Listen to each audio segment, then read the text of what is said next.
Praise the lord. నేటి వాక్యము కీర్తనల గ్రంథము 2వ అధ్యాయము 11వ వచనం.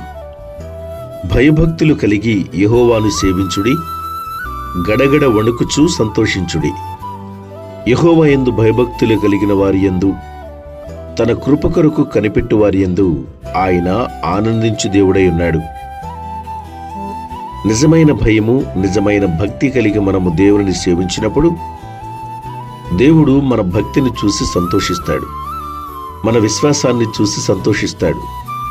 అంత మాత్రమే కాదు, కానీ ఆయన సన్నిధిలో నిత్యము మనము వణుకుచుండవలెను. ఎందుకు వణకాలి, ఎందుకు భయపడాలి అంటే, ఈ లోకంలో మానవులుగా జీవిస్తున్నటువంటి క్రమంలో ఎన్నో పాపాలు మనల్ని ప్రేరేపిస్తూ ఉంటాయి. పాపము ద్వారా దేవుని ప్రేమను కోల్పోతామేమో, దేవుని కృప నుండి తొలగిపోతామేమో అనే భయము కలిగి మనము ఆయన సన్నిధిలో ఉన్నప్పుడు మనము దీవించబడతాము. ఒక వ్యక్తిలో భయం ఉంటే పాపము చేయడు.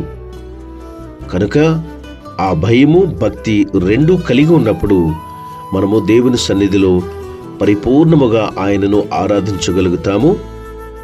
దేవుని చేత కూడా పరిపూర్ణముగా మనము దీవించబడతాము. కనుక ఆయన ఎడల భయభక్తులు కలిగి ఆయనను సేవిద్దాం, ఆయన సన్నిధిలో గడగడ వణుకుదాం. అంత మాత్రమే కాదు, ఆయన కృపను బట్టి పరిపూర్ణమైన సంతోషాన్ని కలిగి జీవిద్దాం.